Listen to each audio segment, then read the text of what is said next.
Hello everyone. आज का हमारा जैसा कि आप देख सकते हैं कि टॉपिक है miss information through a feminist lens. तो आज का ये टॉपिक पढ़ाई से ज़्यादा इम्पॉर्टेंट है सोशल इश्यूज़ पे लेके कि हमारे देश में अभी क्या हो रहा है। तो ये रिसेंटली जो अटैक्स हुए हैं वुमेंस की डिग्निटी पे, तो आपने भी न्यूज़ में पढ़ा होगा, न्यूज़पेपर वगैरह में, कि किस तरह से ये चीज़ें, एक तरफ तो हम बातें कर रहे हैं वुमेन एम्पावरमेंट की और एक तरफ हमारे देश में इस तरह की भी गतिविधियाँ हो रही हैं। तो वो रिसेंट मुद्दा क्या है उसको हम देख लेते हैं कि recent shameful incidents that are going on between us following last year's Sully deal created to auction Muslim women online. The new year's is started off on horrible note with the clone app Bully app created for this purpose on GitHub and open market source software. तो ये GitHub ये तो एक technical term हुआ कि GitHub ये एक open market, ये अमेरिका का सॉफ्टवेयर है। तो इसमें क्या होता है कि कोई भी अपना कुछ भी सॉफ्टवेयर अपडेट, मतलब ऐप अगर अपडेट कर सकता है, उसमें कौन सी क्या हमें खामियां हैं, क्या चीज़ बताने की, तो एक ओपन मार्केट सोर्स सॉफ्टवेयर होता है। तो इसमें एक रिसेंटली ये ऐप जो बना बुली ऐप, ये एक तरह से ये इसे एक बुली ऐप भी कह सकते हैं कि ये एक बुली करने के लिए बनाया गया है, जो कि वुमेंस को मेनली टारगेट करता है। ये एक तरह का बहुत ही शेमफुल एक घटना है जो हमारे बीच घट रही है। एक सिविल सोसाइटी में इस तरह की चीज़ें होना, ये अपने आप में एक शर्मजनक बात है और इसमें सीरियसली हमारी लॉ इन्फोर्समेंट एजेंसीज़ को बहुत ही ज़्यादा विगर होके इसमें एक्शन लेने की ज़रूरत है। तो हम आगे देखते हैं कि इन सब चीज़ों से हम कैसे टैकल कर सकते हैं। एज सोसाइटी हमें अगर एक अच्छी डेवलप्ड सोसाइटी बनना है, हमें ग्रोथ करना है, तो हमें इन सब चीज़ों को आगे लेके चलना है। तो इन सब चीज़ों पे हमें नकेल कसनी बहुत ही ज़्यादा ज़रूरी है। अदरवाइज़ इस तरह की चीज़ें अगर बढ़ती रहती हैं तो हम एक 50% आबादी को एक तरह से साइडलाइन कर रहे हैं। तो इसमें हम आगे देखेंगे कि gendering miss information should be part of the feminist discourse. ये इस तरह का जो मिस इन्फॉर्मेशन फैलाई जाती है, वैसे तो कहा जाता है कि मिस इन्फॉर्मेशन का शिकार केवल औरतें ही नहीं बनती, इसमें पुरुषों को भी लिया जाता है। लेकिन जो हमारे सर्वे कहते हैं कि ज़्यादातर इसमें जो टारगेट किया जाता है वो वुमेंस को ही टारगेट किया जाता है। तो ये एक तरह से फेमिनिस्ट डिस्कोर्स का ये मुद्दा होना चाहिए। क्या होना चाहिए? जेंडरिंग मिस इन्फॉर्मेशन, जो एक जेंडर स्पेसिफिक के लिए एक मिस इन्फॉर्मेशन फैलाई जाती है। तो ये सब चीज़ें क्या हैं, इसको हम किस तरह से टैकल कर सकते हैं? तो sexism and online harassment prevent women from taking stands and hinder progress. एक तो वैसे ही वुमेंस का डेवलपमेंट, जो हम वुमेंस एम्पावरमेंट की बात कर रहे हैं, अगर देखा जाए पिछले 70 सालों में जब से हमें आज़ादी प्राप्त हुई, तो ये बहुत ही एक ग्रेजुअल मैनर में हो रहा है। तो ये जब चीज़ें हो रही हैं तो इसमें हमें जो भी वुमेंस वोकल हो रही हैं उनके लिए हमें ये स्टैंड लेने की ज़रूरत है। इसमें क्या है कि ऑनलाइन जो हैरेसमेंट होता है, क्योंकि ऑनलाइन क्या होता है कि ऑनलाइन एक आप पर्दे के पीछे हो, तो पर्दे के पीछे से कोई कुछ भी बोल के चला जाता है। तो ये इस तरह की चीज़ों पे रोक लगाना बहुत ही ज़्यादा ज़रूरी है। The world has drastically changed. पहले आज से 50 साल पहले दुनिया कैसी थी, और ये जो इंटरनेट की क्रांति जिसे हम कहते हैं, इसके आने के बाद दुनिया कितनी तेज़ी से चेंज हो गई है। तो इसमें क्या है, इंटरनेट जो आया और डिजिटल स्पेस जो आया है, has the power to impact democracies. मतलब आजकल हम देख रहे हैं ना कि ये जो इंटरनेट के फेसबुक के थ्रू कैंपेनिंग चल के अमेरिका का मतलब चुनाव उसको रिग्ड कर दिया जाता है, उसको इन्फ्लुएंस किया जाता है। तो इस तरह की चीज़ें जब बहुत ज़्यादा बड़े पैमाने पे हो रही हैं और ये इन्फ्लुएंस कर रही हैं लोगों के, तो ऐसे में women do not get an equal opportunity to make themselves heard because they are shut down with sexism और worse the threat of sexual violence. Seriously, जब भी वुमेन्स वोकल होती हैं, किसी टॉपिक को लेके बोलती हैं, तो सबसे उन्हें क्या किया जाए, एक तरह से उनका कैरेक्टर असैसिनेशन किया जाता है। तो ये मतलब सबसे बड़ी चीज़ होती है। अगर आप किसी वुमेन को, अगर आप सीधे किसी अपने डिस्कोर्स से आप उसे हरा नहीं सकते, तो आप उस पे क्या, आप उसका कैरेक्टर असैसिनेशन कर दो। ये बहुत ही ईजी चीज़ होती है एक महिला का मुंह बंद कराने के लिए। तो इस तरह की चीज़ें एक सिविल सोसाइटी में इस तरह की चीज़ें अगर होती हैं तो ये बहुत ही ये अपमान की बात होती है हमारे लिए।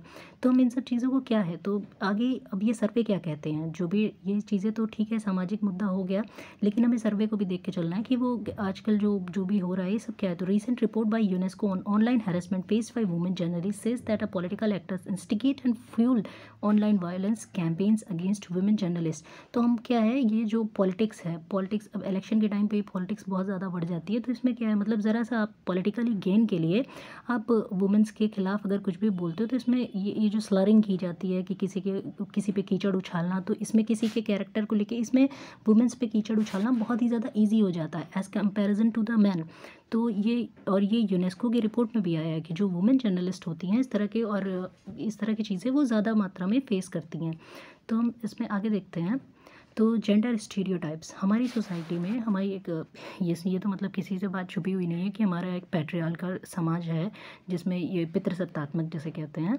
तो इसमें जेंडर स्टीरियोटाइप्स भी हैं। ऐसा आपने कई लोगों को सुनते हुए मतलब सुना होगा, कहते हुए सुना होगा कि ये जो वुमेन्स हैं बहुत ज़्यादा गॉसिप करती हैं, लेकिन women gossip more is a gender stereotype. ये gender stereotype है. Even if we look at this phenomena from a greater perspective, there are more men in politics and they rely on this disinformation to keep propaganda alive. मतलब अगर हम इस चीज़ को अगर देखें, भले ये stereotypes है जैसे कि वुमेन्स हैं ये गॉसिप बहुत ज़्यादा करती हैं, लेकिन अगर हम लार्जर पर्सपेक्टिव पे देखें, क्या डेटा कहता है वो देखें, अगर हम डिजिटली और ये सारी न्यूज़ मीडिया ये सारी चीज़ों को देखें तो इसमें हमें क्या मिलता है कि जो more man in politics they rely on the disinformation to keep propaganda alive.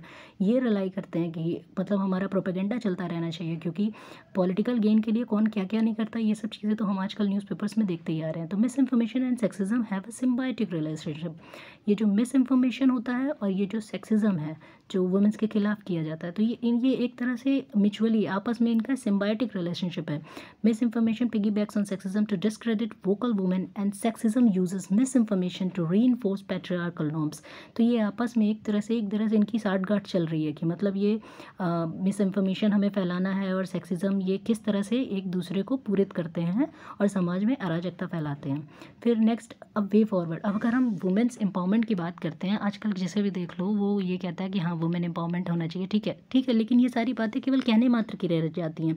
अगर हम एज अ सोसाइटी उन्हें इम्प्लीमेंट नहीं कर रहे हैं, वुमेन्स के खिलाफ इस तरह की भद्दी चीज़ें हो रही हैं, तो ये एक तरह से इंटरनेशनल अरेना में भी हमारे देश की एक क्या छवि प्रस्तुत करता है। तो हेल्दी डेमोक्रेसी के लिए क्या चाहिए कि वो एक participatory and promotes gender inclusiveness.